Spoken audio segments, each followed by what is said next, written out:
Good day, all, and welcome to another conversation on critical faculty.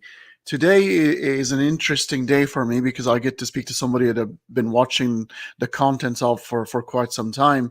A very bright young man, in my opinion, and a calm one, and one who uses humor, which is my favorite style of communication.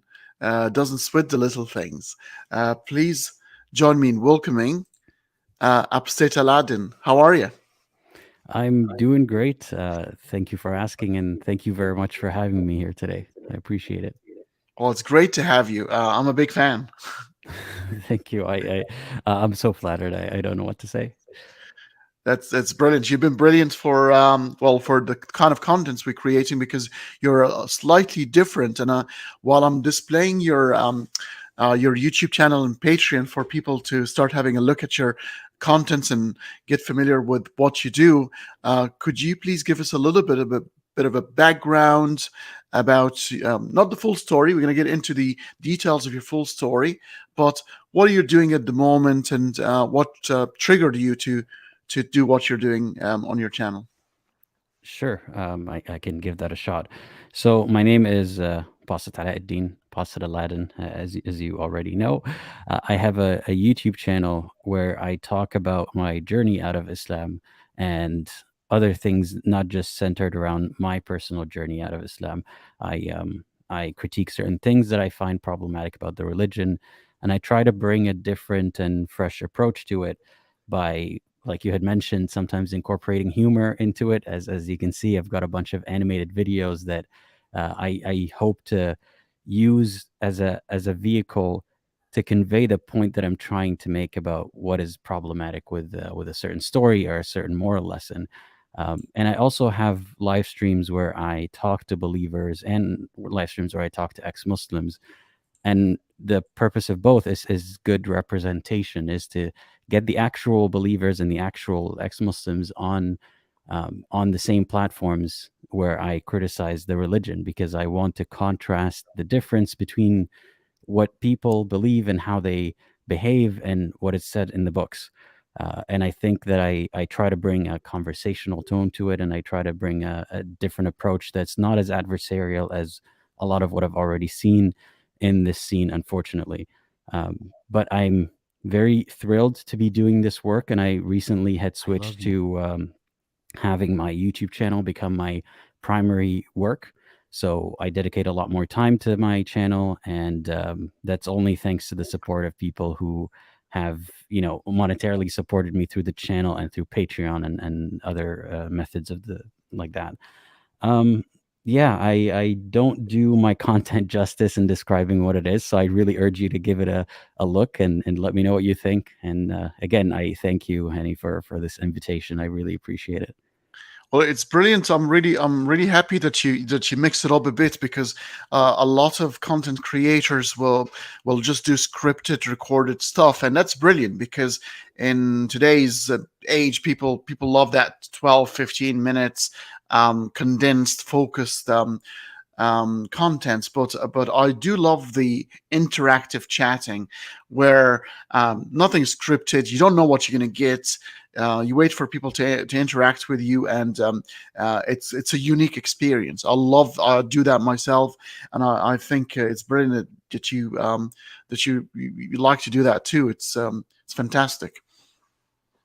Yeah, I find that these uh, they're a lot more interesting sometimes than scripted videos, like you mentioned, because not only am I preparing a bunch of things to say and I'm telling you my point of view, it's a live view. It's my reaction to other people's point of views and hearing from those people. So I really like having those conversations.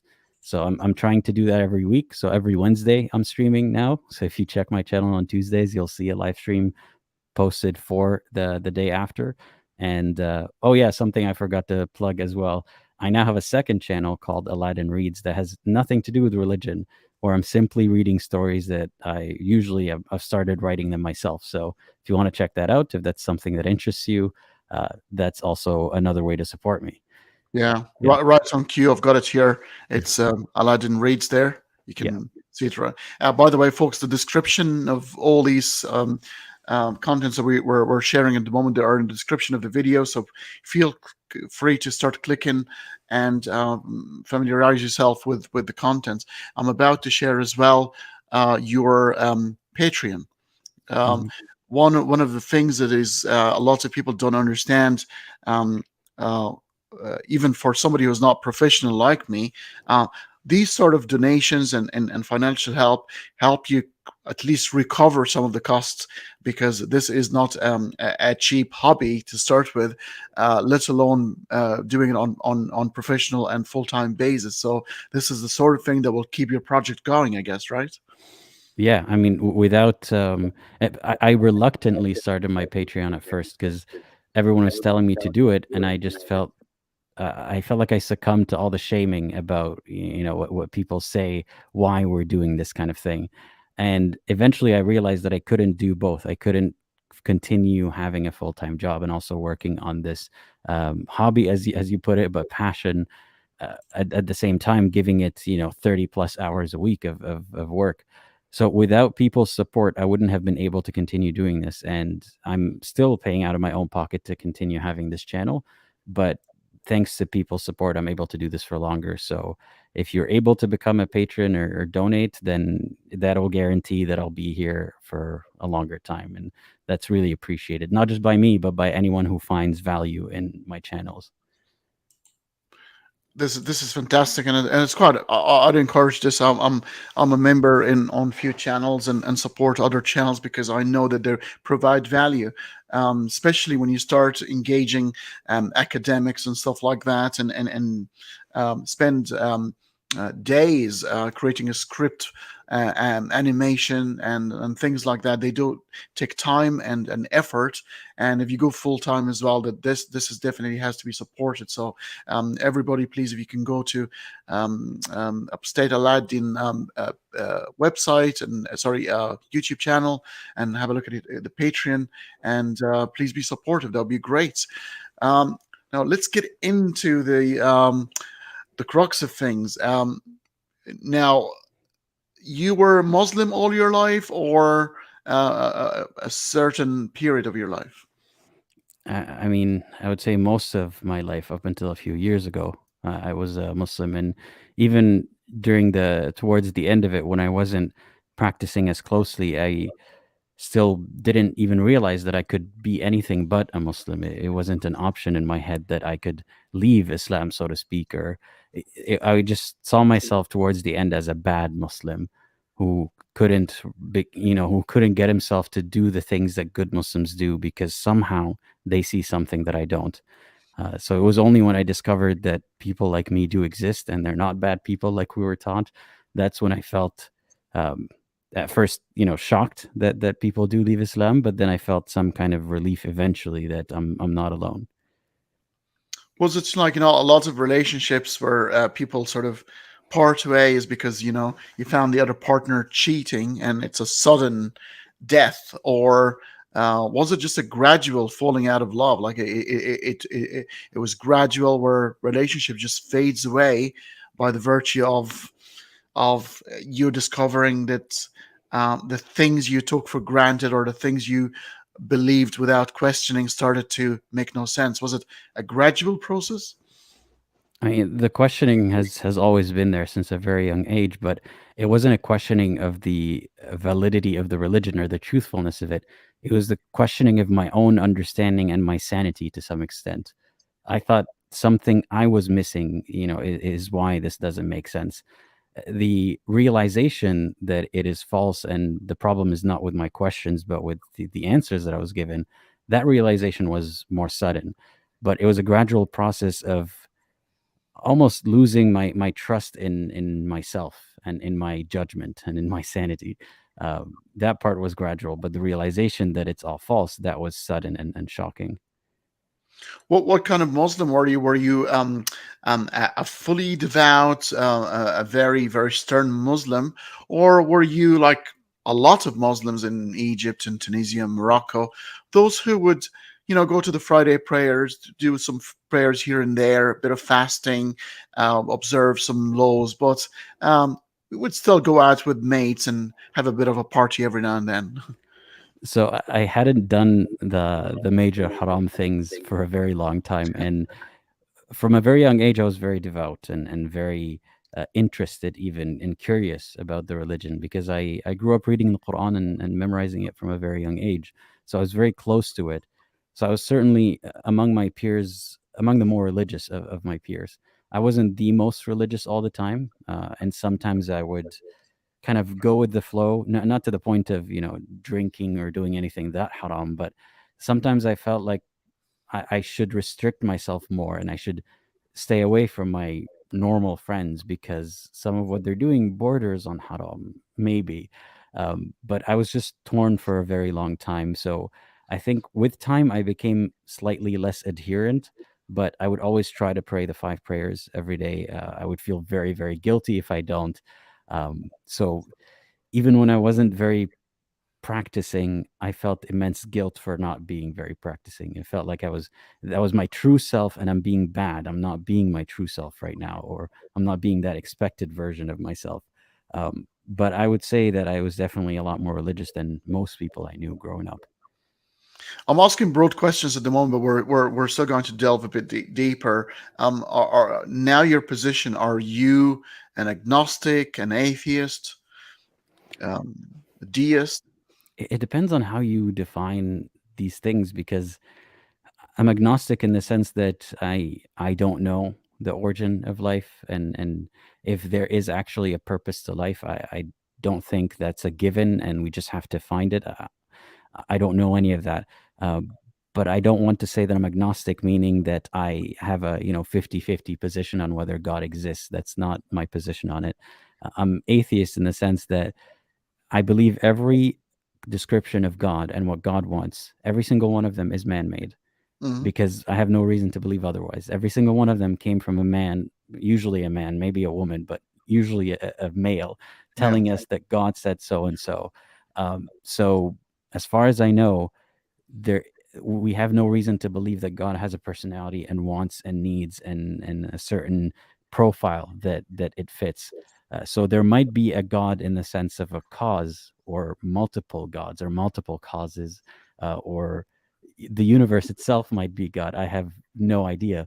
But the idea of a God with a personality, this kind of personal God, is man-made. So I don't know if that answers your question. Does that make me an No, it agnostic makes complete atheist? sense. Yeah, no, Yeah. I'm the same. I was actually. Have you watched the movie, the comedy by Sacha Baron Cohen, the Dictator?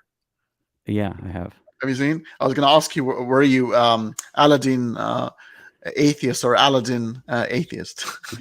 Yeah, I've got good which news and which bad news for you. which means negative and positive. Yeah, I'm not sure how I feel about that movie. Like, I watched it many years ago and I thought it was hilarious, and then I watched it a few years ago and I was like, that's a little bit edgy. But yeah, I'm atheist Aladdin. You've got to be in the mood for that silly, Yeah. that you've got to be in a silly mood to watch silly stuff, but it's got its value. We're talking about. I mean, it's taking the Mickey out of words and definitions, because when we start talking about how Muslim apologists twist words and the Quran only Muslims at the moment, it's all playing with words. It's word gymnastics, and there's a lot of that, and there's a lot of definitions that could be up in the air where you can play with things and even find scientific. You can find cosmology apparently in the Quran. So, were you a literalist? Like when you were a Muslim, were you the type of Muslim who would go with the Quran and the Sunnah and believe in the actual literal words of things, or were you allowing a little bit of some symbolism and a bit of storytelling and metaphors? Well, most believers, I mean, let's be honest, most believers don't actually go to the text and then try to interpret it and see, do I believe it literally or as a metaphor? They get their values and their lessons from the middleman, whatever sheikh, whatever parent, whatever symbol in their life said that this is what Islam says. So for most of my life, I wouldn't seek out a fatwa to tell me if what I'm doing is halal or haram. I'd ask people around me or something like that. So I think most of the people around me, or the way that we understood Islam in my pocket of the world, was closer to literalist and Sunni Islam. Like they still believed in many of the hadiths and in the Sunnah. So it wasn't the esoteric, that vague sort of metaphysical interpretation of this verse can mean whatever you want it to mean. But towards the end of it, when I was asking difficult questions, that's when the people around me had to dig deep into the apologist pockets of metaphysical and metaphorical, and find new meanings for the words. Um, as you're, I'm sure you're very very well familiar with the verse in Surah An-Nisa about, Mhm. the wife beating thing. That's just one example that, when I asked the people around me, the Muslims around me, I wanted to understand how they understood it. They hadn't even thought about that verse. Like most of them don't really think about it till it comes time to face the problem. Then that's when they dig in and find the metaphorical reasons and metaphorical explanations. So I'd say most of my life I was closer to the way of the Sunnah and the Hadith than finding meanings that don't exist. It's only when people want to prove something to someone else, when they want to prove the scientific miracles, or when they want to prove that there's no problems, that's when they dig into the vague interpretations.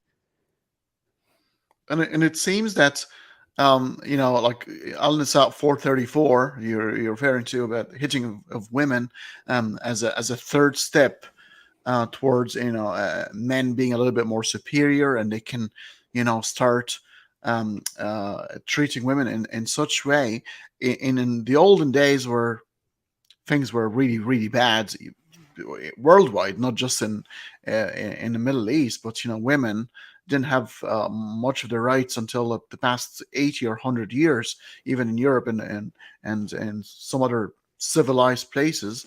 Um, it seems that ethics and morality, human moralities, have to be advanced by humans themselves, and then suddenly we're going to have to find loopholes for the Word of God to match where we progressed.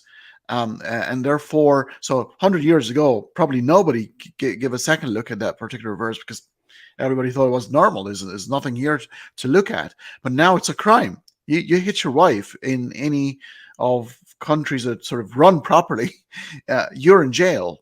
And humanity suddenly have to adjust and say, no, no, no, no, no. Hitting cannot be hitting. It must mean something else. I wish it was even that easy to have a new interpretation for the Quran and for the problematic things in Islam that will stick. But the issue with these interpretations is they're not really built on a solid foundation of tafsir, of Mhm. context. So sure, some people might use it to put a band-aid on it, but many others won't.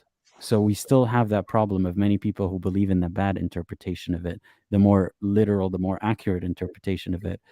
So that was my problem. One of my problems with Islam was it's such a mess. I could write a clearer book than this, or at least like because Muslims see this as a gatekeeping mechanism and saying, that challenge in the Quran, write a surah like it or write a book like it.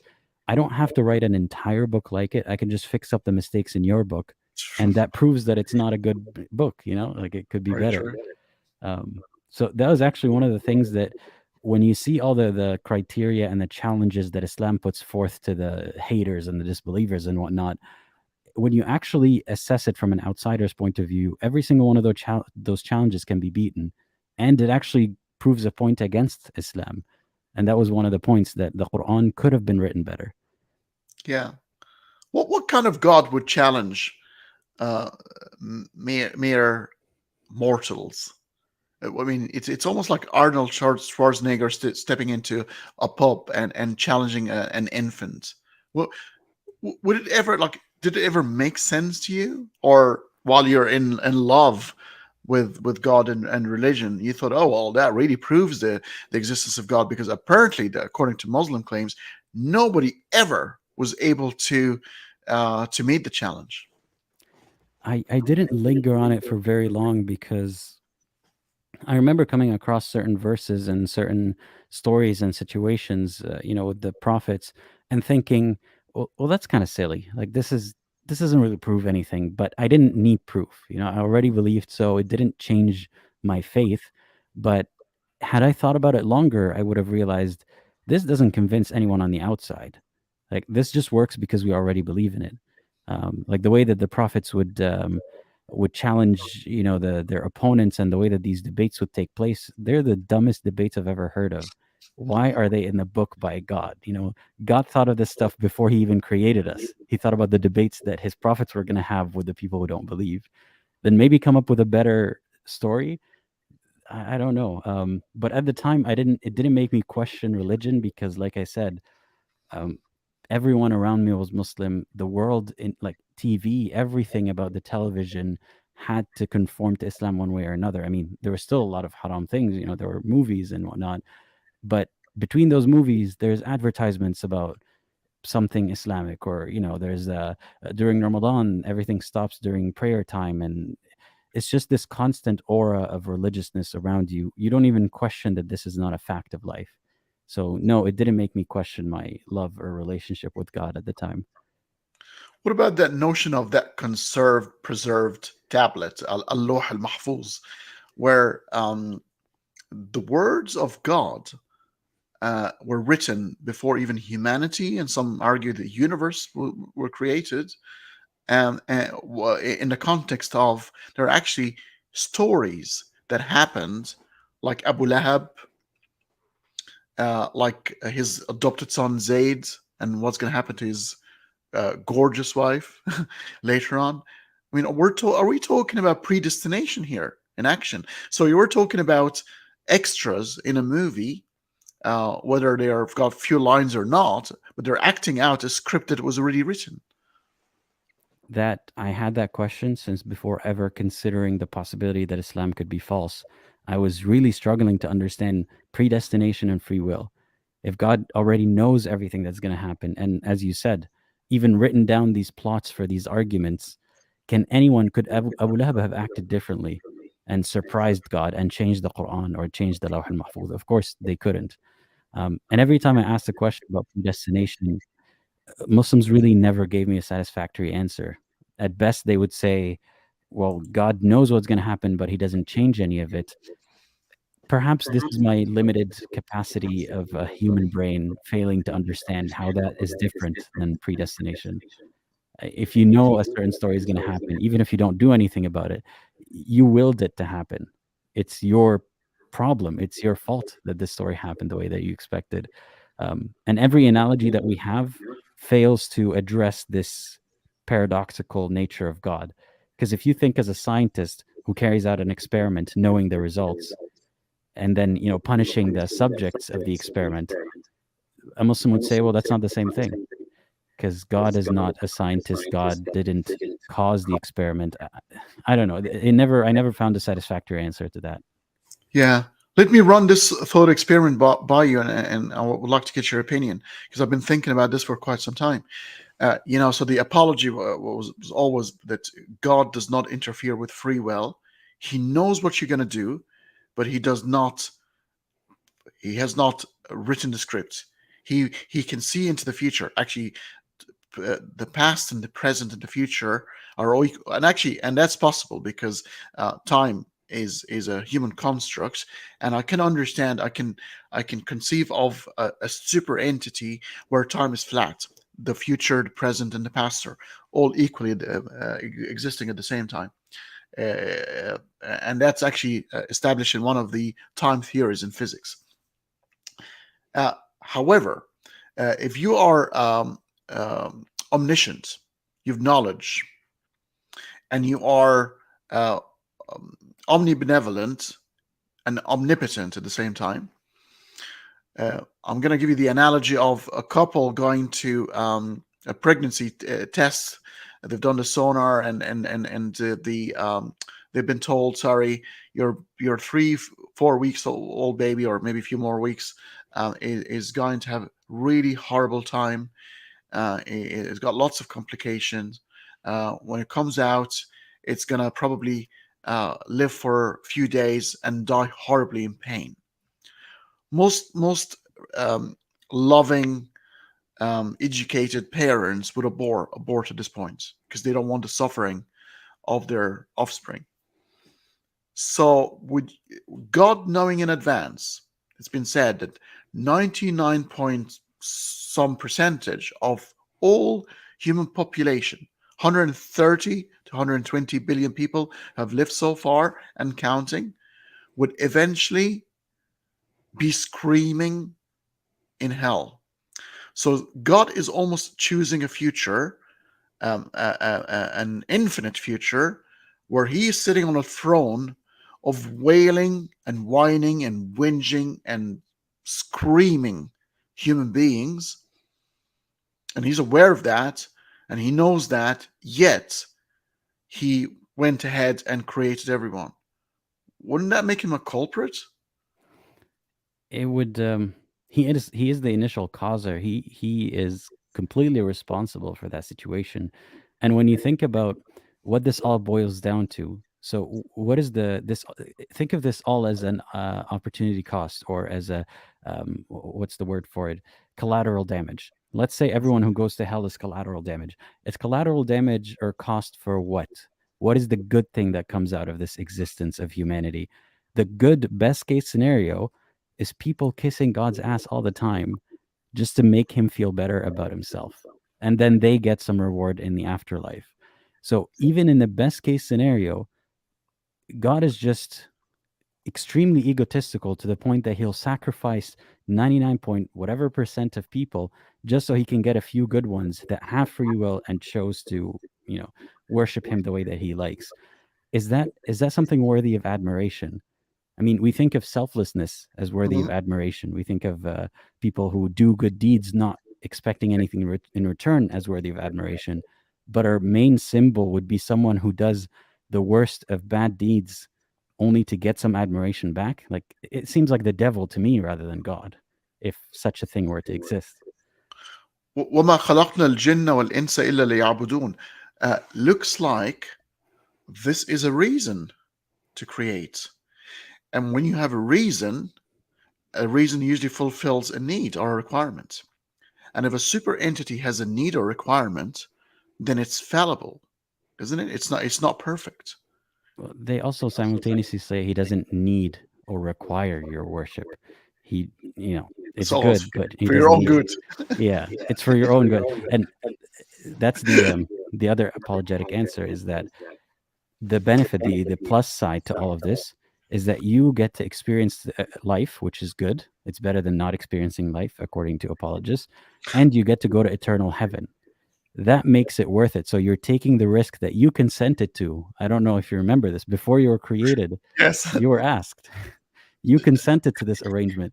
And that apologetic point is so silly because it sounds like a predatory, scammy salesman who scams you into signing a contract and then says, "Hey, you signed this. It's not my fault." Yeah. It's so funny because that verse where God created us before He created us, and He made us sort of witness. I mean, wouldn't that require a prior consciousness for decision making? How can a fresh consciousness be brought without any experience, being brought to decide on something that they have not experienced?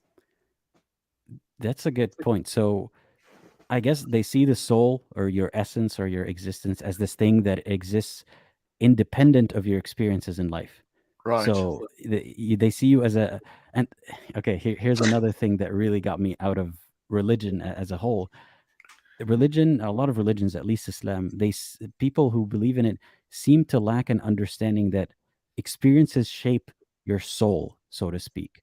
They Mhm. shape your personality. You are a product of both genetics and environment. So, aside from the genetics part that you can't control, a lot of the environment part you can't control either. So, who was the one that consented? Like, which Aladdin consented to his creation? Was it the one who lived my life up until this point? Or was it the essence of me who was destined to be a bad person who goes to hell? They think of the second one, but that's not how life works. Yeah.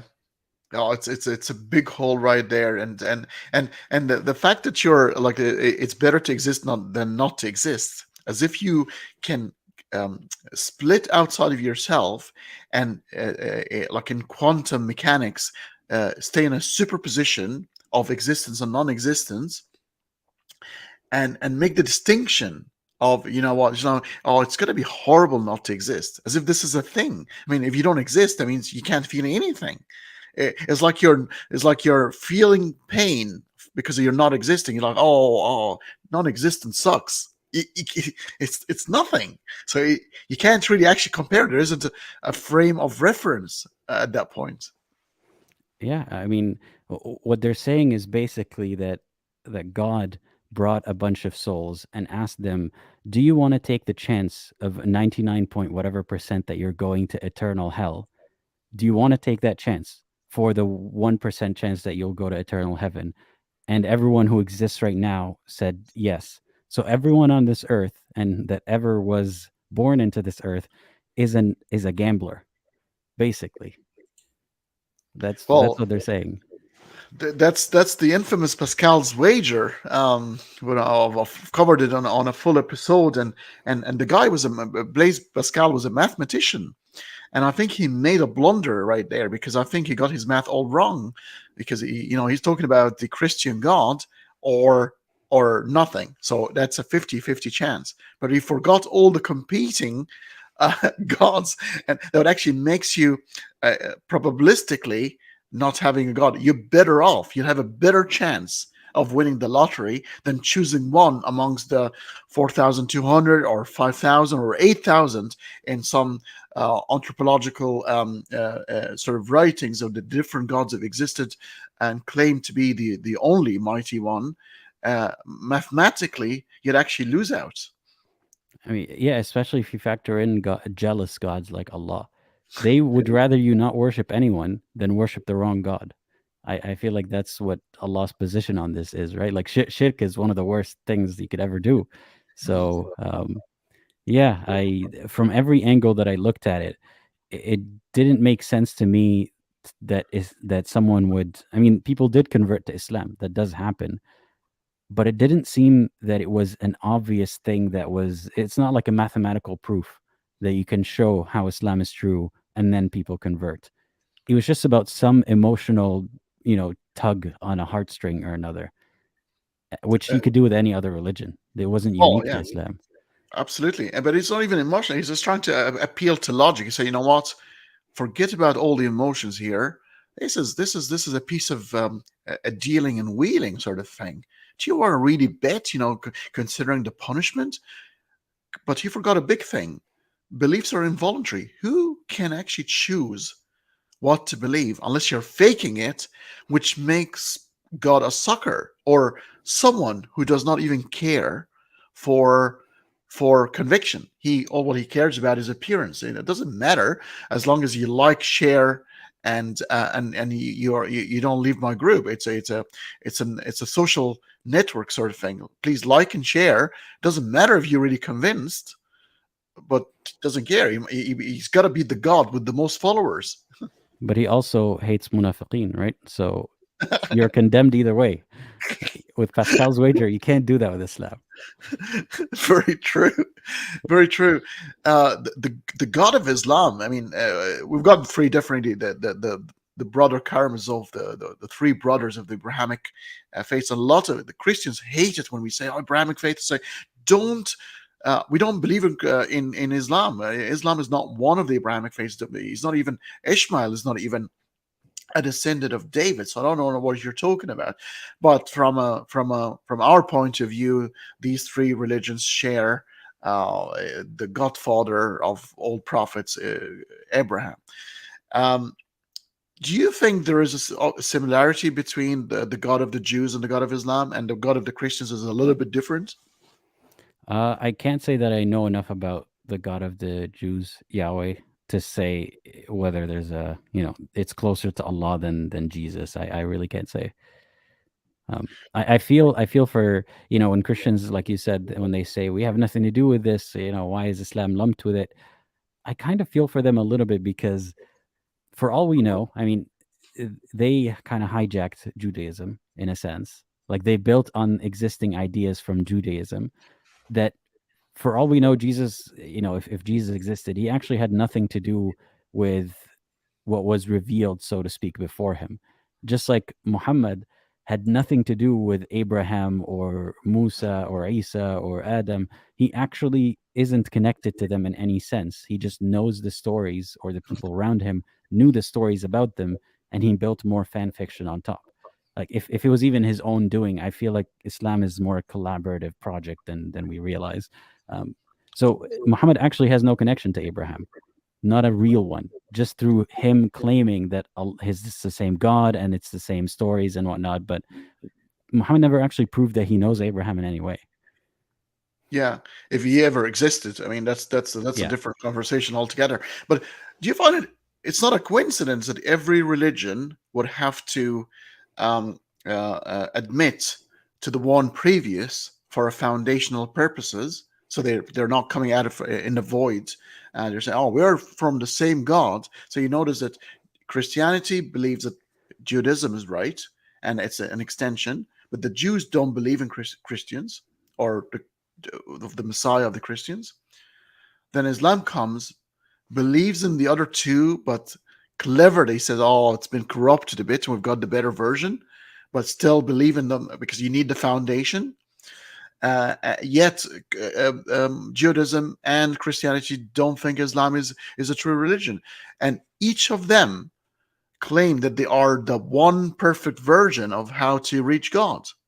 It's incredible. It cannot be a coincidence. Eh? And Islam did the brilliant thing of ending the streak right there and saying, no more. This is the final revision. So no one can capitalize on Islam the way that Islam capitalized on the previous ones. But it's clear in a lot of earlier stages of Islam, Muhammad was very welcoming of the people of the book, as he called them. They're a special category of disbelievers. You know, till this day, Muslims argue about whether they're going to heaven or hell, whether you can marry them. You know, a Muslim man can marry a Jewish or Christian woman. They're a lot closer and maybe have a better shot at maybe going to heaven than all the other people. There's a lot of strategic reasoning for that, I'd imagine. Um, so no, I don't think it's a coincidence at all.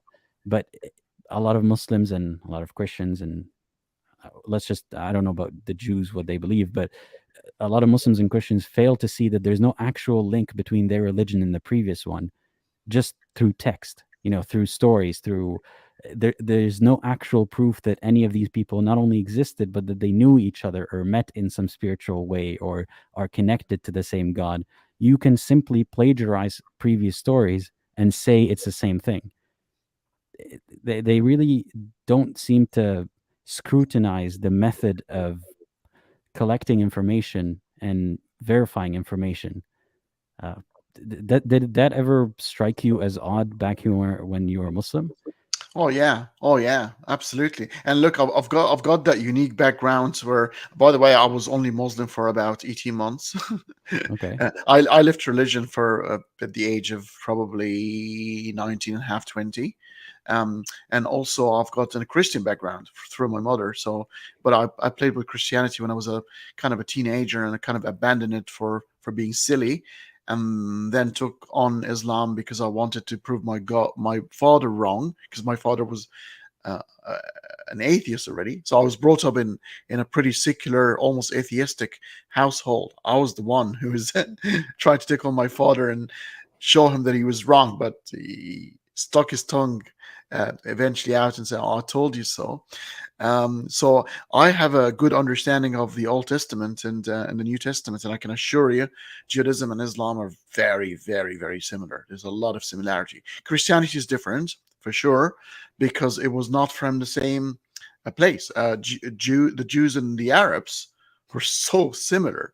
So for sort of a nomadic, um, moving tribes, very simplistic. So the God is quite blunt. It's in your face. Everything's black and white. And Christianity comes from sort of Hellenistic Roman background with a Greek drama, a dying God, and everything is a parable. Nothing as it seems. Nobody understand the hell what Jesus was saying, even his disciples. Most of the time, he was talking in riddles, and you got to sort of decipher what he was saying. So I can tell you for sure that Christianity is a departure from the other two, but Judaism and Islam are very, very similar. They both hate pork. I know there are many instances, at least in the hadith, of Muhammad seeing something the Jews did, or implementing a law that the Jews did on the Jews. Just because that's what the Jews believe, so that's what we're going to implement. But sometimes even taking such things and doing them himself, like fasting for a certain day, I can't remember which day. He said, "Well, the Jews do it. We are more worthy of that prophet, so we'll do it." So it was clear plagiarizing right then. But a lot of believers don't seem to realize that that really shows you that there's no reason to believe that he was connected to Moses in any way. He just heard stories of Moses and then said, "No, I actually have the uncorrupted stories." Yeah. Well, we know The Khadija, there are some talks that Khadija might have been Christian, but we know at least Waraka ibn Nawfal Mhm. and Buhaira.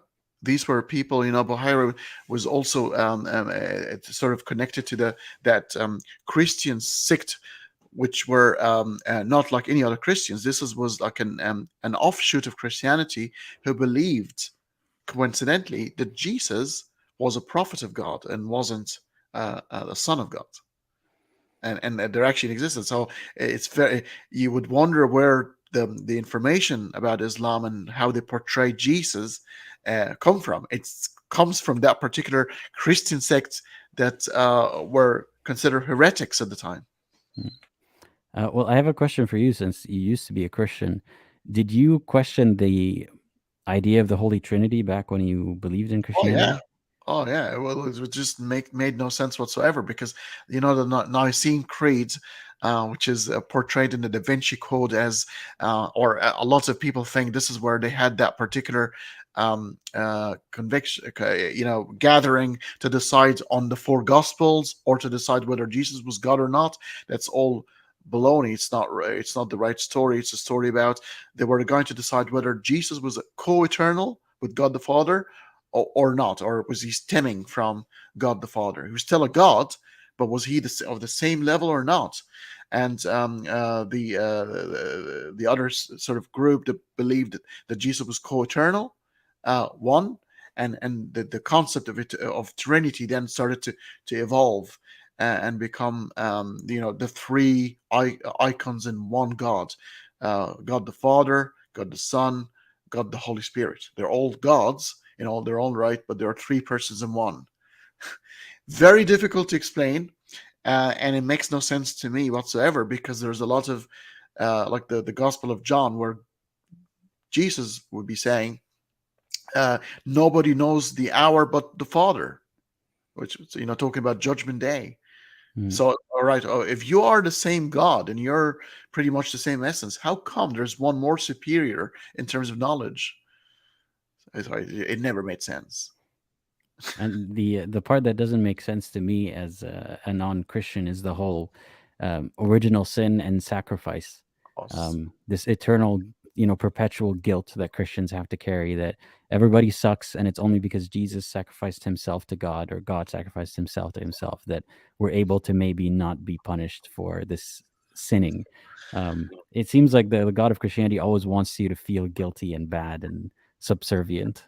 Oh yeah, that's a different way. I mean, they seek to control you, and I think guilt is a very powerful one. I think Christianity, that's why it's the biggest religion. It's 2.5 billion people at this point, and I think using guilt as a controlling tool can be quite powerful, Mm. really powerful. But let's put it back onto the Islamic version of the faiths and ask you a couple of questions about your evolution.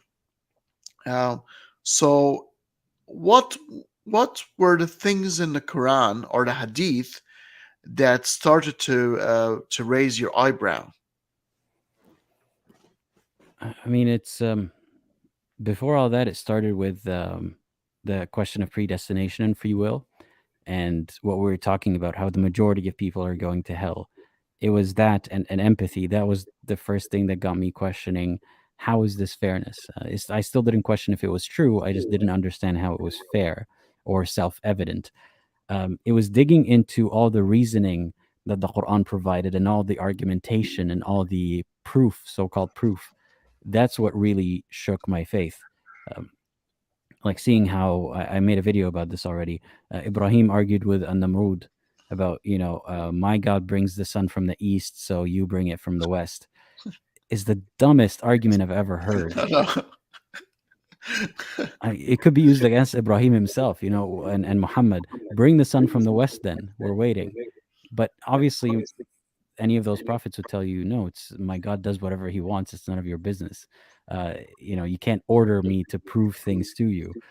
It was just realizing how first it was realizing how the all the da'wah people and all the sheikhs, their arguments were silly, and they were always talking in their own bubble. Like, especially when I lived in the Middle East, they don't really talk with atheists. They don't have debate panels. They don't really bring arguments against Islam or anything. It's just a cycle of self-congratulatory reasons. If you look at atheists, they suck, and this is why. If you look at they think that everything came from nothing. They think so and so.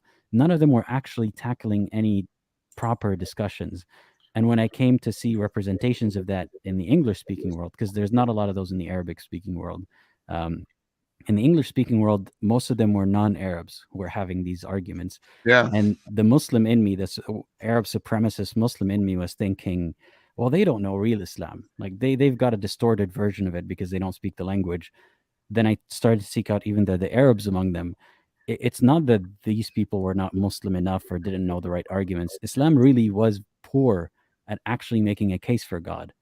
That was my biggest issue. Like all the like Sulaiman, for example, the story of Sulaiman and Al Hudhud, and when Sulaiman brought what was it, the throne of this ruler, that female ruler from another town.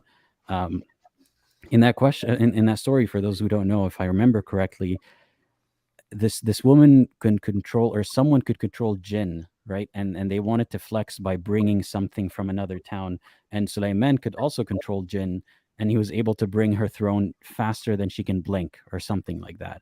And that proved to her that he was a prophet from Allah.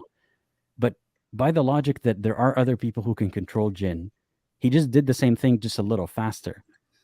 So how does it prove anything? Like, to me, as someone who's never seen someone control jinn or do something metaphysical that way, maybe that might convince me that there's something going on here.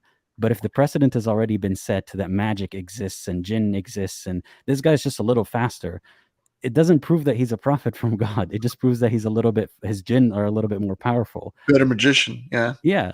But that's the same story with Moses, with the snakes. Yeah. The magicians of the pharaohs had the snakes, but Moses' staff turned to a bigger snake that ate them all. So better magic. Yeah, exactly. But then they say Moses' magic was not magic; it was real. Everything special else, special yeah, magic. everything else was special effects. They thought that they turned into snakes, but they actually didn't. But Moses actually did turn them into snakes, and it was all of that, realizing that these aren't actually arguments. That's not how an actual real life debate goes. And then realizing how self-congratulatory all the stories were. It was like, the good guy wins, the good guy, and then everybody claps for the good guy, when the good guy didn't really actually do something virtuous. It was just a bigger flex than the other person in a sillier way. I realized that there's nothing convincing about Islam to an outsider. I mean, nothing self-evident. You can always convince people about the truthfulness of Islam, just like you can make them join any religion or any cult or any pyramid scheme, or anything of the sort. That's possible. But is it actually a solid method of attaining salvation and saving people from hell? There wasn't any of that. Um, and I also, one thing that got me questioning really hard is all the myths and fairy tales, where you have angels and good guys and bad guys. It was the same format in Islam, but I'm supposed to believe that this one actually happened and stopped happening when the Prophet died. No more miracles, no more, of all that fairy tale stuff. Um, I just realized that it's the same thing. Why would angels need wings when they fly in space with no air? True. Doesn't make any sense. It was all symbolic. It was all just the understanding of people at the time. So I just found that there's nothing convincing about Islam, and that's what made me realize Islam is not true. Yeah. Well, how many wings that Gabriel had? Like a 600 or something stupid like that. It was like, And that's also another thing. This whole like one upping, like he's got more wings. God has got more people carrying his throne. What does that matter? You just need two oh, good wings. What about that throne thing? Because I was talking about in Clubhouse today. I have a Clubhouse room where I speak in Arabic with other believers, and we talked about, okay, an infinite God. God has always been portrayed in everywhere as in the infinite entity. Mhm. Then we have he's got a throne. All right, so he's contained at that moment. But then you can argue quite cleverly, well, the throne as well is infinite. So God is infinite and the throne is infinite. But what about the finite number of the angels carrying the throne? It's not an infinite number of angels. They have a certain capacity and it's a finite number. So wouldn't that make God contained in an area at one point? What happened to omnipresence then? And if God can project himself into multiple locations, why can't God project himself into a human being and have Jesus as his projection? Because Muslims always say that the Holy Trinity doesn't make sense, because how could God be, you know, two people at once? Well, there you go. God can be on the throne and can be somewhere else at the same time. Yeah, Or you know how God does, he listens more, or maybe listens to your prayer more in thuluth al-akhir min al-layl, the last yeah. third of the night. Which time zone? Like, what are we talking about here? Is he just always present around the globe all the time? Because it's always the last third of the night somewhere. When you start asking questions and specifics, you realize that it's all stories. It doesn't conform to reality in any way. Yeah, makes no sense. How about the language? This is always something that made me think. Right. So apparently the language of heaven is Arabic. Arabic was Quran was written before humanity was created.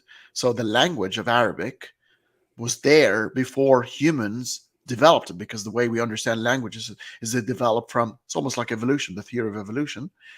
There are common ancestors. There are older, Semitic languages. Hebrew is older than Arabic, and these languages sort of stem from each other and borrow from each other and change over time, and they end up with the dialects and the tongues and the accents, and that's how languages evolve. But apparently, and I remember the Al Quran, seven ahruf, and all these different way. All of these were created before humanity were created. Then, and, and this is the context. This is God's final message to humanity, the entire humanity. So if you are unfortunately born in a country that does not speak Arabic, and considering that one of the challenges, one of the most beautiful and miraculous things about the Quran, its poetic effects. Once you translate the Quran into English, how, what does happen to the Quran when you translate it to English? It completely becomes that just of sort of words and text that you read. And if you're a native English speaker, you go, "What the hell is this? This is weird stuff." So, I mean, it looks like the Bible. The Quran in English and the Bible in English look very similar. yeah, Like, most people, even I think a lot of Muslims wouldn't be able to tell the difference if you give them a random verse. Um, and that's all to assume that the linguistic or architecture of the Quran, the Arabic way that it's written, actually is convincing or beautiful, or that it actually holds merit, to making the Quran, making Islam seem truthful.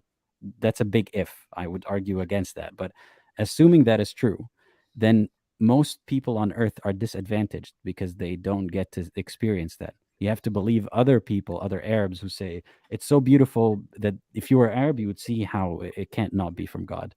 So you're trusting other people to tell you, trust me, bro, this is miraculous.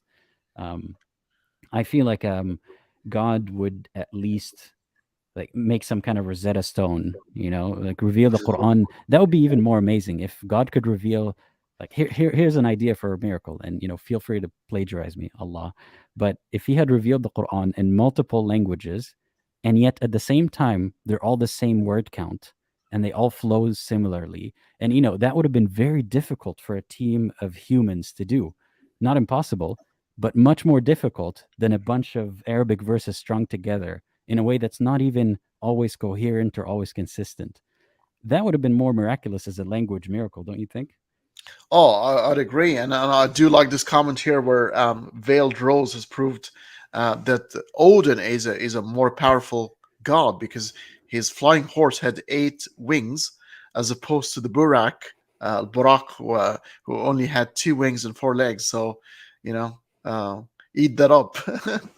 But yeah, I do agree with you. There is, on the language bit, I've always wondered, why would God use such a language um, that is spoken by a limited number of people, and it will always be spoken, by a limited number of people in humanity, and it will actually almost freeze in time, because Arabic is one of those languages that is, if it's not going to advance in time, it will die, because languages do die if they stop producing, and people who speak with that particular language cease to produce things for humanity, and you borrow a lot of foreign words, and then you end up sort of diluting the languages, how languages sort of end up diluting and become other things, while given his adversary, his Satan, a very, I think, the best way of communicating, like Charles Xavier in X-Men. If languages are the tools of where you carry your thoughts, Charles Xavier can speak into your brain right now, or Satan, and it doesn't matter what language you speak. It doesn't matter if you're mute or not. It doesn't matter or you're deaf or not. It doesn't matter if you were born in this era or 200 years from now. He can speak to you through thoughts, direct thoughts, downloads into your head, and you will never be able to confuse whether beat means hit or something else, because it will be transferred as an idea, and ideas cannot be confused. They're very clear. No, nobody confuses Satan when he whispers to them, "Oh, look at that beautiful girl." Nobody will be going, "Oh, do you mean the potato?" Or like, it will be that girl. It's very, very precise, and we'll be looking. Well, if Satan existed, but I'm just bringing it up there. Why would God choose for himself the worst possible tool, and gives his adversary the better tool of communicating with humanity? Well, are you ready for the apologetic answer? Yeah, Um, please hit me. Allah can also communicate into you with that way if you let Him, but if you don't, He will harden your heart. So you're Right. choosing to listen to Satan, not to Allah, is what they would say. Wow.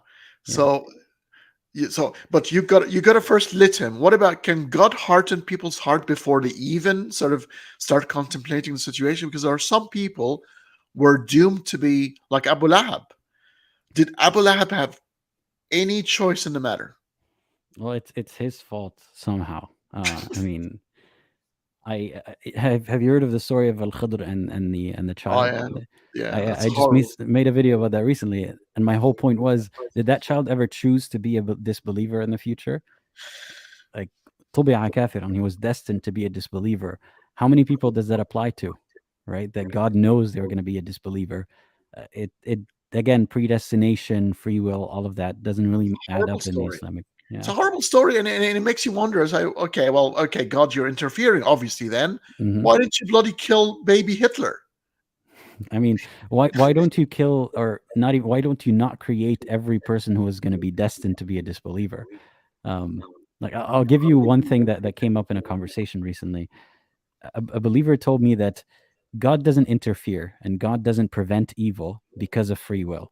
Right? We hear that a lot from theists, right? That free Mhm. will is the source of evil in one way or another. But yet somehow when you go to heaven, you're going to have free will, right? I would assume when you go to heaven, most believers would say yes, you'd have some sort of free will in heaven. But can you do evil things in heaven? Like, can you kill someone? Can you hurt someone in heaven? You probably can't. Like, I would assume not. So God is able to have an ecosystem where Mhm. everyone can enjoy free will and happiness without evil, without interfering with their free will. That's within His powers to do. So why hasn't He done that on Earth? Absolutely. And let me pose another question on for you. And by the way, it's been an hour, so feel Mhm. free to grab that sip of water while I'm posing the question, if you want to. Sure. Um, the What we were going to talk about here, we were going to talk about the divine hiddenness. God is hiding. And one of the things has always been posed that, oh well, why God is hiding? Why doesn't he sort of show himself? It's like, oh, if he shows himself, people will be compelled to believe, which means it will negate free will. So he must hide for the test to be consistent, and for people to choose and practice their free will to believe or not to believe. But then we have two stories where God was completely evident, was completely out there, and he's been denied obedience and denied all sort of things in his own holy presence. Starting by Adam and Eve, and I love the Old Testament story. This is going to entertain you now in a second, because when the serpent, this is the Jewish narrative, which is adopted by Christianity because that's the Old Testament, it's part of their holy Bible. um, uh, Adam and Eve were absolutely innocent. They were walking naked. Didn't know any better. But then God told them not to eat from the tree of good and evil. The serpent came and told them, oh, because God said, if you eat from that tree, you'll die. And the serpent came to them and said, oh, no, you're not going to die. This is delicious fruit. Eat from it. God has actually lied to you. You won't die. You will just learn the difference between good and evil, and you become like God. So Eve ate from the tree, give some to Adam, and then suddenly they realize they're naked. That's why you get the leaves and start covering themselves. And God just passed by in the Garden of Eden, and he goes, uh, Adam and Eve, where the hell are you? Where are you? He can't find. That's an omniscient God. He actually literally he says, "Where are you?" And they go, "Oh, we're just hiding." And so, why are you hiding? Because oh, we're naked. Say, "Oh, how do you know you're naked? Did you eat from the tree I told you not to eat from?" And oh yeah, we did eat from the tree. And then God becomes a gypsy with cursing them of all sort of things. But they he did not kill them, so he did He actually lie. lied. Yeah, Yeah, God lied. and the serpent was honest. They knew the difference. Whether nudity is that evil, I don't think it's that evil, but it's symbolic, let's say. But God has actually lied, and the serpent was quite honest with them. But the funny thing is, so they are in the presence of God, and they disobeyed God for a temptation of some sort. And then we have another story of Satan. He knows for sure what's going to happen to him ultimately. Yet he's a man of principle. He will not bow. He's not going to bend the knee. And so we've got few stories here of entities witness the glory of God and choose not to obey. So the presence of God is not going to, as a matter of fact, of the God of Abraham is here.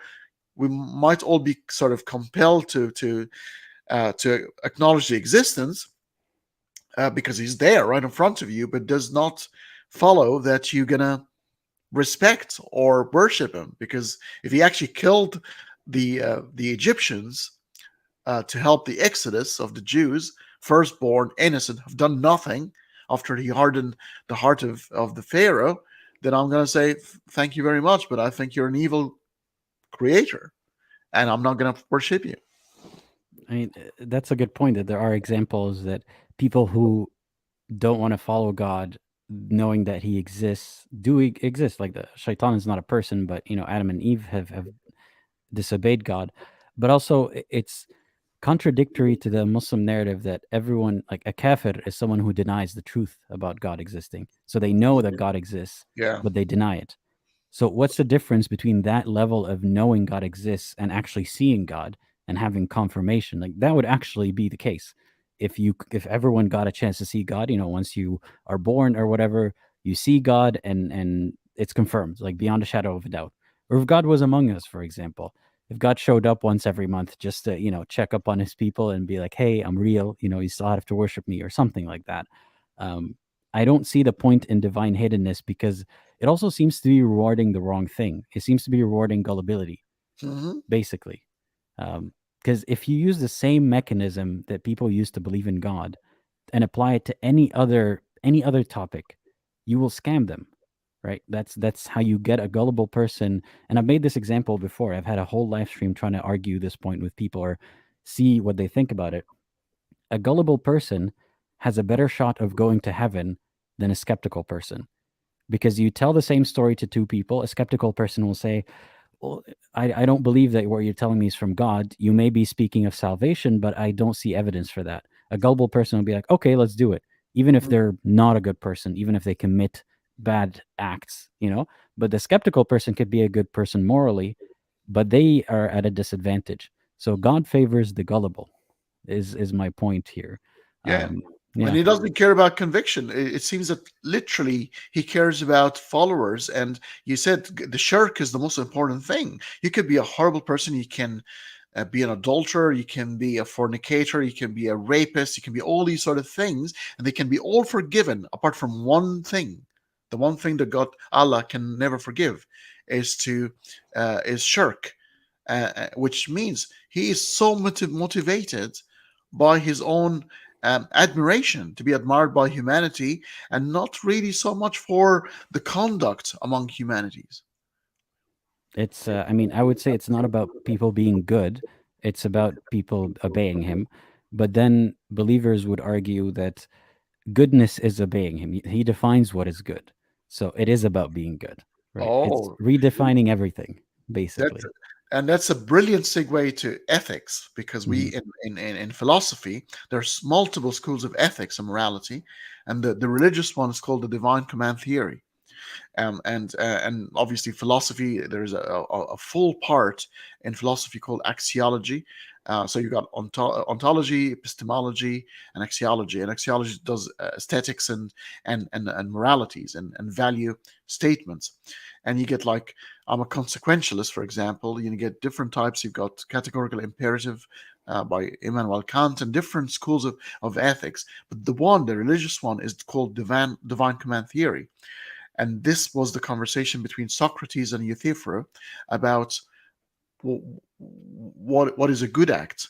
And the conversation with Socrates on was about what makes an act good. Is it because God deems it to be a good act, and therefore whatever God would say, do not kill or kill, becomes good because God said so? Or is it good because it's good and it doesn't need, therefore it doesn't need God? Like, goodness is goodness, and it's self-evident without the need for God. And both are problematic. One makes morality arbitrary, based on the whims and the moods of a God. And the second makes God redundant, because you don't need God if goodness is evident without the need for God to be the guardian of that particular value. What do you think? I think the second one is also constraining for God, because it shows that basically God is ruled by this inherent goodness and morality. He didn't create it, or God, it didn't create that system, it adheres to it. So both of them are problematic, like you said. The first one might be easier to swallow because of what I just said about the second one. It's easier for a believer to think that God dictates, God is above, right? So God has to dictate morality. So that makes more sense. So I would assume that most believers would believe that way, that God is above the system of morality and God dictates it, but they don't see it as, therefore a bunch of bad things might slip in and be labeled good, as you were conveying. They would see it as everything is good. It's yeah, it's difficult to know the it just struck me while you were talking about this how comical and silly it is that we are the only species, as far as we know, to have this level of self-awareness and Mm-hmm. metacognition, By the and we looks of it. waste it on discussing a hypothetical God. What would it hypothetically be like? What a Uh, waste, for yeah, sure. like What a we not waste. only waste it on that. I'm not saying that this discussion is a waste. Don't get me wrong. Uh, but I mean, collectively, we spend a lot of energy and resources and time debating and arguing and fighting and killing for this kind of thing, when we could have been trying to work on solutions that not just are humanitarian, because that's an egotistical view of the world, but are better for everyone and everything on the planet to some extent. But instead, we're just focused on us humans and not just our own well being, but the well being of our fictional God. Hypothetically, if it existed, how could we please it? By killing each other. Something really interested me in what you said just prior, and there's an old movie, a favorite of mine, called "The Crying Game." I think Boy George sang a song called "The Crying Game," and it was to do with sexuality and transgenderism, and that was a long time ago, but in a very good story. And there was a soldier who was held captive and was telling a story while being captive, and told a story about the scorpion and the frog. I'm not sure if you heard it, but a frog wanted to cross a river. Um, um, Sorry, a scorpion wanted to cross a river, and we went to a frog and said, "Oh, can you help me cross that river, please, on your back?" And the frog said, "No, I'm not going to do that." We said, "Why not?" "Oh, well, you're going to sting me, and I don't want to die." I said, "No, I'm not going to do that. I just want to get to the other side of the river, and if I sting you, that means we will die together." I said, "Okay, well, let's do it then." So frog carried the scorpion on the back, on his back, and halfway towards the other bank in the river, the scorpion did sting the frog, and he said, "Bloody hell! Why did you do it, you stupid fool? We're going to die now." And he said, "I'm very, very sorry, but it's in my nature." Is God compelled, if he ever existed, to create? Is God compelled by his own nature, and therefore himself, the ultimate super being, does not have free will?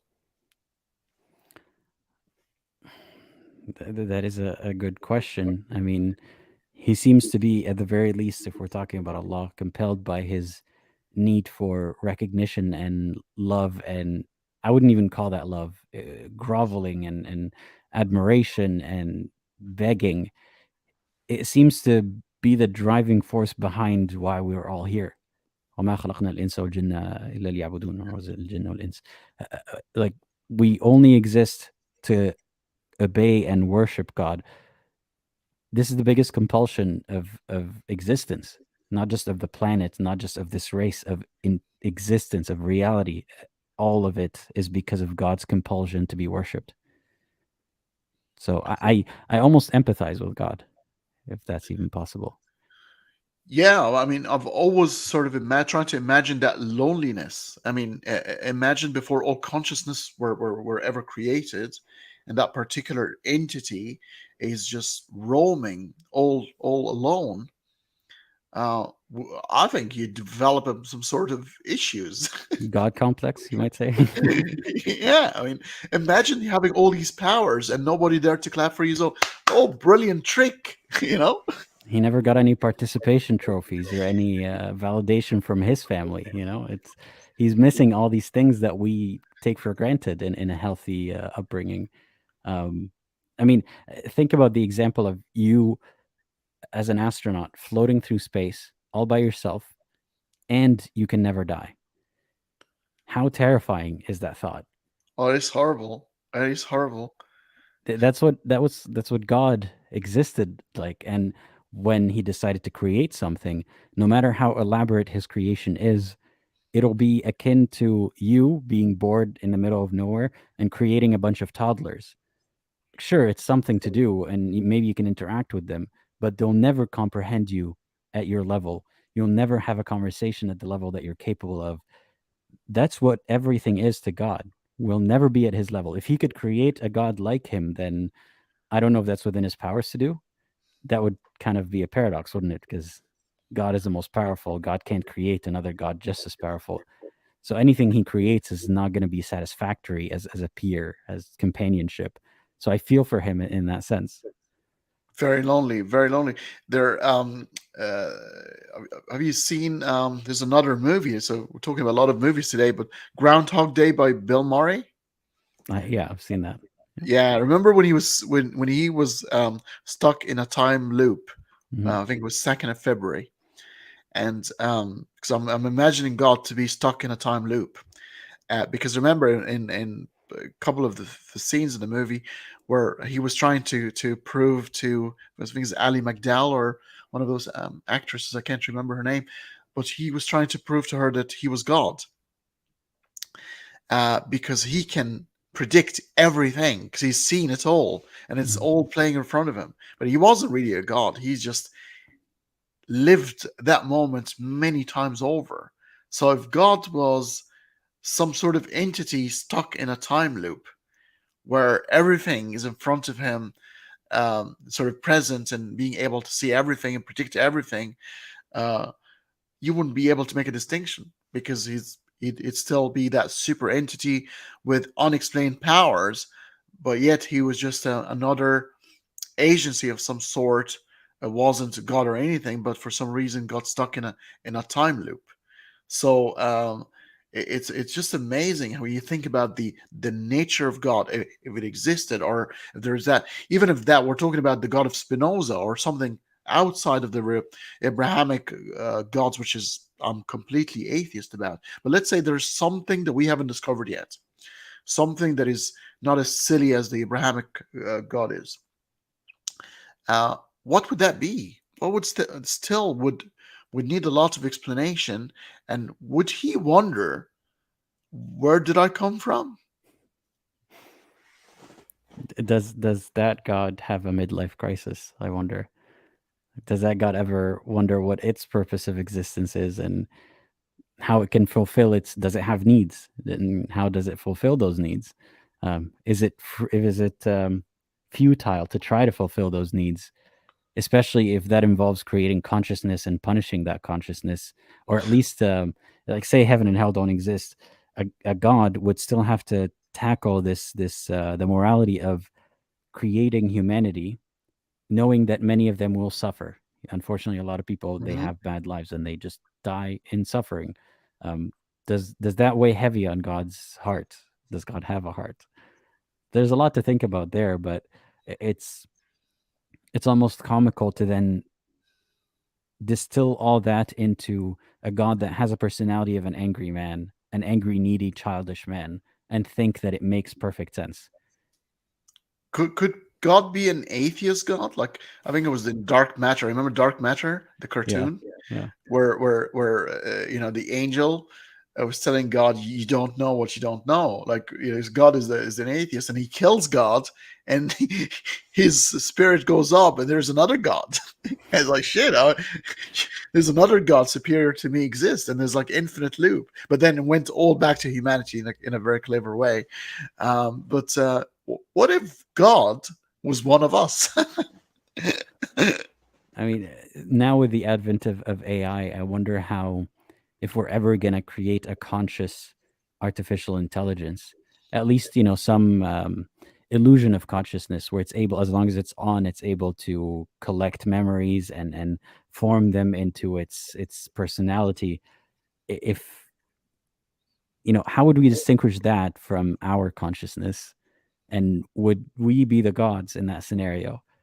And if we were to create, say we have the computing power to create multiple of these AI entities that do perceive some kind of existence, is that ethical to do something like that? Do we turn into gods? I don't know. There's a lot of questions about that kind of thing. And again, it's funny that the answers to some people are as clear as day. God gets jealous when you worship another God. How did you arrive there? Yeah, I don't know.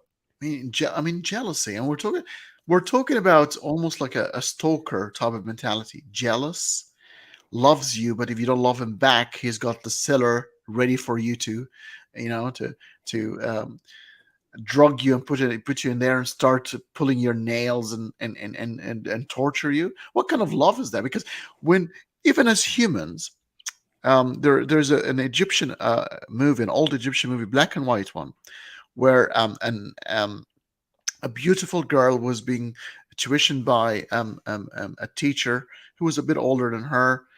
He fell in love with her madly, and then ended up being in the same taxi, and she ended up meeting uh, the person that she's going to end up loving, her age and everything. and the guy who loves her so much was in the back of the car. He's witnessing the whole thing is getting away from him. Start crying, but start smiling at the same time because he saw her happy. And when he saw her happy, he was very happy, and his tears started to dry up. And he said, "You know what? I love her so much that I don't care if she's happy. I'm happy." And that was like, so if humanity can do that, and we're the fallible ones, could why couldn't God be okay with us not believing in him? I mean, I've said something similar to some people that I've spoken to before. Like, say it's a believer, but we leave the conversation with a better understanding of each other, and they still believe in God, but they don't believe the horrible things that their God says about us. For example, I think I think that's a great compromise. I don't want to, like, I'm happy that you're happy. I'm happy that your belief doesn't affect your life negatively or someone else's life negatively. And even though I believe that you believe in the wrong thing, that God exists and all that kind of stuff, as long as it's not harming you or someone else, I'm happy for you. And I'm able to do that as a flawed, worst of humanity kind of creature, as described by Islam.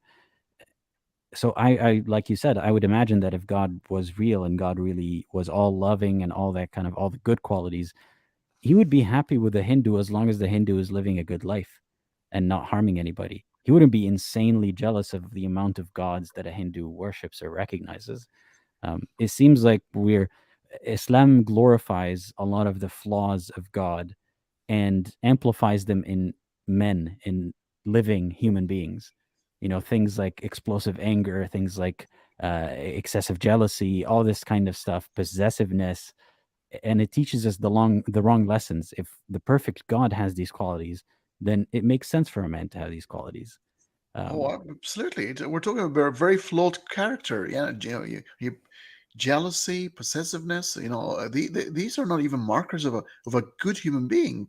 People like that are usually the sort of people you'd actually don't want to be associated with. They're going to be trouble of some sort, and they can come up with horrible things. And I probably want to spend where we said we're going to sort of try to wrap it between 90 minutes and maybe 100 minutes. I want to talk about hell a little bit, maybe heaven and hell, just to be a bit balanced, because people say, oh, you guys, you're non-believers, you're talking only about hell, but you're forgetting about heaven. I'm going to even end up with heaven, just to explore how heavenly is the Islamic heaven. But hell, um, by the way, the Jews don't have a concept of hell. Hell was introduced way later in Judaism, and there's even a concept of afterlife. The Jews believed once you die, you're dead. There was an afterlife, and there's heaven or hell. And Yahweh was only sort of a warrior god that if you worship him, he'll help you win your battles. That was it started that way. Um, very, very, very similar to older gods, warrior gods, and those type of gods. Um, then the evolution of God towards the end of Judaism and the eventually Christianity established an eternal tournament.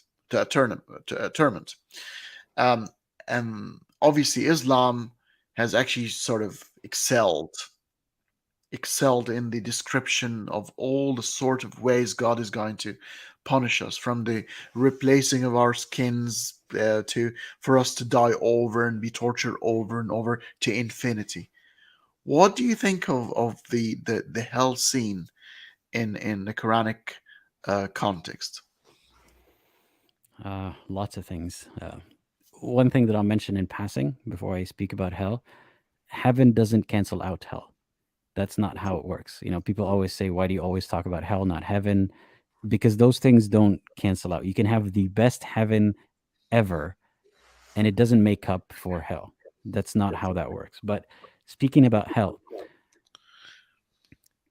if hell, like, say we lived in a scenario where everybody knows that God exists, there's one true religion, and it's like there's no question about it. It's self-evident. God actually comes down every Sunday and like tells you that himself. And then used the hell tactic to scare people out of doing bad things. Like, say God said, if you murder someone unjustly, you go to hell, and I'm going to do this and that to you. Um, then there's some merit to the idea of using hell as a deterrent, punishment as a deterrent. I mean, we do that now. You go to jail, that's punishment. That's But it's a, what about the infinity of it? Is it don't you see a problem with infinity, the infinite yeah, punishment? that's another problem. I mean, again, that depends. Like, what are the stakes? So, say you kill someone and that's it, that person dies forever, then that's an eternal crime because that soul is never coming back. Maybe then you could justify hell being eternal, for example. Like, I'm just giving a scenario where maybe that I would still need to think about it more, but I can Sure. see that being a plausible, fair, tit for tat kind of thing. But the way that hell is used in Islam, the people who believe in it, like, or who are scared by it, are the believers, not the non-believers. So hell is used as a scare tactic to keep you in the religion and maybe to prevent you from doing bad things, but it's mostly to keep you in the religion. It's not a self evident thing that everyone is subjected to. Like, it doesn't stop people from murdering who, if they don't believe in God very faithfully, for example. It's not even part of their equation. Hell is used as a scare tactic, and not just for horrible crimes, it's for not believing. It's to scare you into acting like a believer and eventually believing. Um, Especially infinite nature of it. Um, I'm sure you've heard this 1,000 times, but a crime against God, not believing, being seen as a crime against God, even if that was the case, which I don't think is the case, is a finite crime. You've only done it for your 70 something years of living on earth. So it does not deserve eternal punishment. And I would argue it doesn't even deserve punishment at all because most people aren't actually convinced that there's a God. It's not like Yeah. a fu. And even if that was the case, if I was that God, I would feel like it's petty to then punish someone, like whether it's fair or not, because the person didn't really agree to those terms and conditions. I didn't actually sign a contract that said if I fail to follow you later or acknowledge you or worship you, then I deserve eternal torture or torture of any sort. We didn't agree to this. We were thrust into this existence.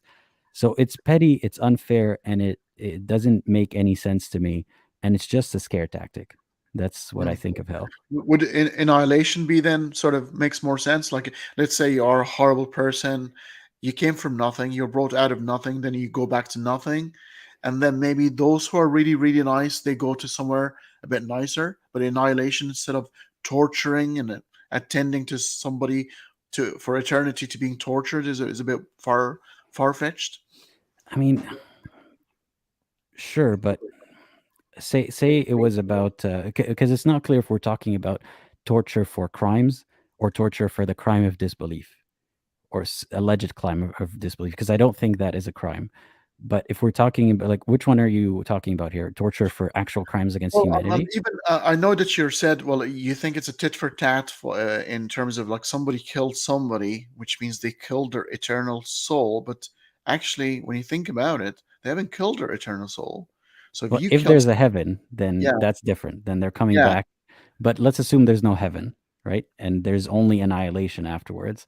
Then if you killed someone knowingly, we're not talking about accidental death, like you knowingly took someone's life and they will never exist again, then I can see some kind of case for then you deserve eternal torture for making that be the case. But a powerful God doesn't even have to have that dichotomy. They can create yeah, a more favorable scenario. or the annihilation of their own soul. So because I think the real tit for tat, if you Right. annihilate somebody's soul, because torture is a different proposition altogether. We're talking about the attendance to pain by the one who's administering the pain and the one who's receiving the pain forever, and that is a very, very strange proposition.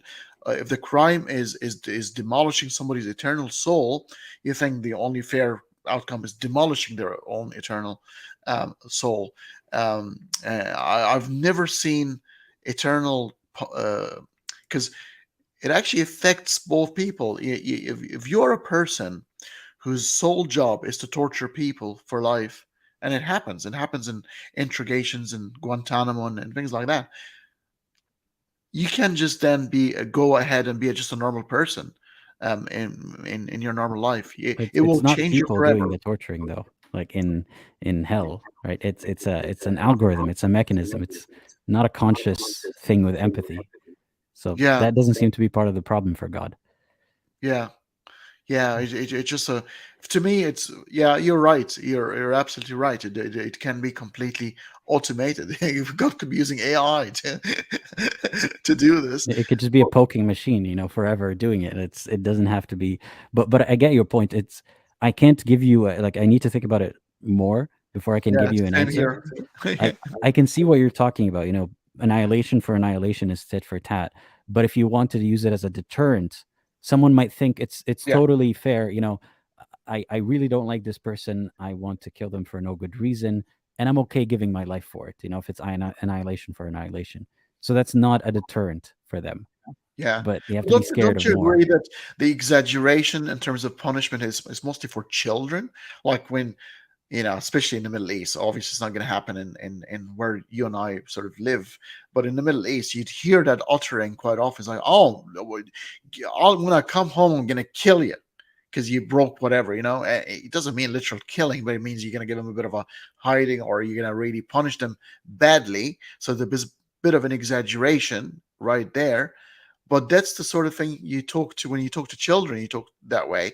But once you've got adults, and you're talking about repercussions and consequences, usually there should be reasoned, and they should be logical, and they should make sense. You don't go, "Oh, by the way, if you steal, we're gonna pull your nails one by one." Nothing like that happens. The better the society, the more you want to sort of, I don't want to say raise people, but you want to get people to be accustomed to doing the right thing, because it's the right thing to do, and because it means that you live in a better environment for yourself, for your children, and for everybody. But that stick that is always sort of flapping around, that is more for like a primitive or childish conversation. uh, Well, I agree with you there. The thing is, a lot of people have these ideas introduced to them in their childhood phase, about hell and all that kind of stuff. So it becomes a truth before you can even tackle it as an adult. yeah. So a lot of adults carry that with them, and then they perpetuate it. And it's also like not impossible for an adult to start believing in it as an adult. That's doable too. Um, but the idea of using punishment as a deterrent, and especially violence and torture and especially eternal torture, it's a very crude and unrefined idea that Mm. we still use in society, even in what you would call civilized societies. Uh, Deterrent is still a punishment. Sorry, a punishment is still a deterrent and is still used as a tactic. But God, a perfect God, can figure out a better way. And all of that is assuming we're talking about absolute free will and bad decisions and crimes. We're not talking about disbelief or not being convinced, because that alone should not be a crime, in my opinion. Um, so that is a whole separate conversation from, is it fair for God to torture people who don't believe in Him? That's a very, very different conversation, and the answer to that is absolutely not. Because if God had a rudimentary understanding of the human psyche and even what makes a criminal, he would have more empathy and he would have more understanding than to see it as a black and white thing, as this is a bad soul, this is a good soul. That's not how humans work. Like I said earlier, we build up our personalities, we build up our character based on genetics, events, randomness. So a good God, a perfect God, would find ways for reformation and ways for habilitation, um, rather than just crude threats of violence. And that's all speaking of crime, not speaking of disbelief. Well, we started with the stick, and we're gonna finish with the carrot. And according to Beetlejuice, if you know who Beetlejuice is, I don't know about carrots. um, um, the carrots, the dangling, the rewards, and it's a funny one. I mean, again, Islam and the Quran portrays a very interesting heaven. How do you see the Islamic heaven? I mean, when I was younger, I saw it as more like a blank check. Like I can do anything I want in heaven. And I was thinking of flying. I was thinking of traveling, science experiments, just a blank check for as much money and resources and creativity as you can fit in it. I didn't focus on, I kept reading the verses, حدائق وأعناب وكواعب أترابا and all that kind of stuff. I didn't even know at the time what كواعب أترابا meant, by the way. Like, I didn't focus too much on the sex part of heaven. At best, maybe, like, I mean, at worst, I would think, oh, I'm gonna have a beautiful wife or something, you know? I just thought of it that simply. I even started questioning when I grew up, wait, what if I find a wife now? And, what if I have a wife before I die? Is she gonna be with me in heaven? Is she gonna be pretty? Am I gonna be handsome in heaven? All these questions. But Yeah. I For didn't the focus. benefit of the listeners, Kawab Atraban, guys, means stacked women. Yeah, full breasted women. And I can get into the apologetics for that later, but that's not the point. Um, But I always thought to myself, why are they always talking about gardens and rivers of drink? I don't care for that thing. I mean, I like gardens, especially that I grew up in a desert. So sure, I like the idea of big gardens, but it didn't appeal to me, the whole real estate mogul aspect of it. You're gonna have more houses, you're gonna have bigger houses and more trees and more gardens. It felt too greedy and superficial. Like, really, that's what you're gonna spend heaven on? Big houses and servants? That was also very weird to me. Why would I want servants in heaven? Like, I remember seeing, because I grew up in the Gulf. I remember seeing people who, like us Arabs who weren't Khaliji, we were not even second class citizens. We weren't citizens, but we were beneath the Khalijis. And then there were people from Asia who were even kind of in a Yeah. class below us, unfortunately. And I would feel so terrible just seeing them working terrible jobs and being paid less. And if they were to ever serve me at a restaurant or something, I would feel like guilty. I would feel terrible. Hmm. And I would think to myself, why would I in heaven want to have that feeling to watch someone else subjugated to me? Why would I want subjugation at all? And, thinking about it, why would God want subjugation at all? Um, so, to answer your question, all the promises of things in heaven that I read in the Quran didn't appeal to me at all. But Yeah. it was nice to know that I had a blank check to do whatever else I wanted with it. But I'm a man, so I wasn't even thinking about it from a woman's point of view. Oh, imagine, yeah, if you're a woman, it would be completely different. But doesn't it? I mean, like, I remember some verses in the Quran talks about وأرائك مصفوفة ونمارق مسكوبة. Yeah, and we're talking about sofas, comfortable sofas. So he's talking to a certain type of people, right? He's talking about people who didn't have a very comfortable living and spilled glasses and cups of water. So he's talking about uh, places where water was absolutely scarce, where um, uh, but there are some places in the world where water is a problem in terms of its flooding. They have so much water they probably want to see the back of it in their heaven. They want to see a dry heaven because it's they're there's so much water in there. So was he talking? This is a very local conversation. It was a very local conversation, and as someone who has more ability to critically think now, I realize how it was a very good pitch to those people, but it's not a universally good pitch. That's not to even speak about the whole point of the carrot approach, if that's a good approach or not. But even using the carrot approach, it's not a great pitch for someone who lives, in a land filled with lakes and rivers and greenery, and someone who doesn't care about houses or servants and all this kind of stuff. He was specifically talking to the leaders of Arabs, basically, Yeah, and the average Arab who really yearned for that life that the rulers and the tyrants had. He was basically describing how kings lived back then. yeah. That's it.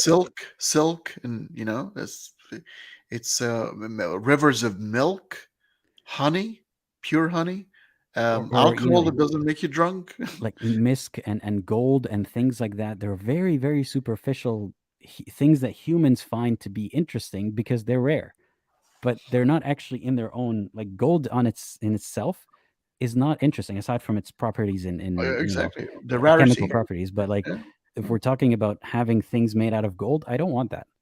What's interesting about that? yeah. So it's clearly a very human mind that came up with this idea of heaven. What about an oldie like the orgy?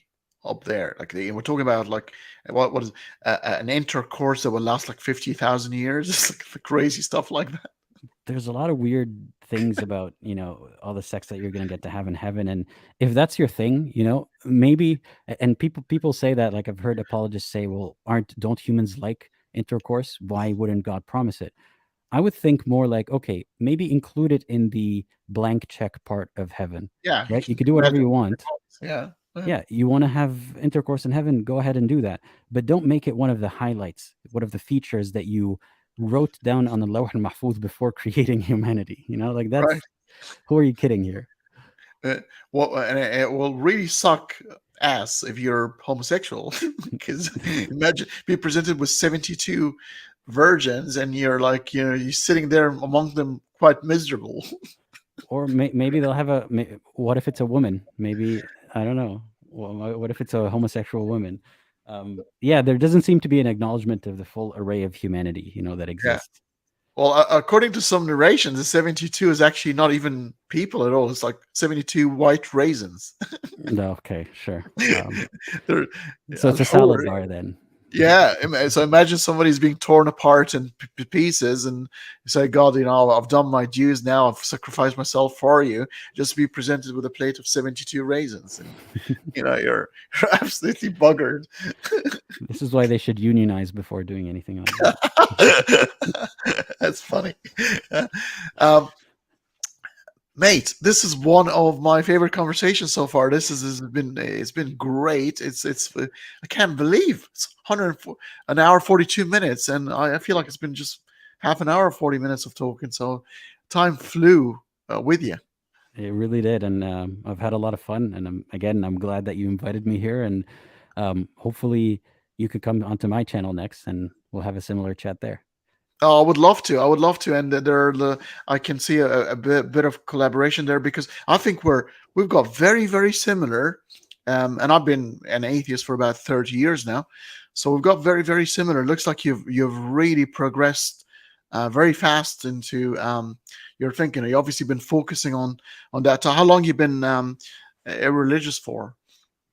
I mean, when did I realize that I'm ex-Muslim and Yeah. figure that out? To tell you the truth, it's been not more than 3 or 4 years. Wow, that Yeah, recent. Wow, yeah. It's you've advanced quite quickly. thank you. A lot. Yeah, I don't want to, and that's something that I'm always hesitant to talk about because I don't want to make it seem. I never wanted to make it seem like I have some kind of position of authority on Yeah. Islam or leaving Islam or anything of the sort.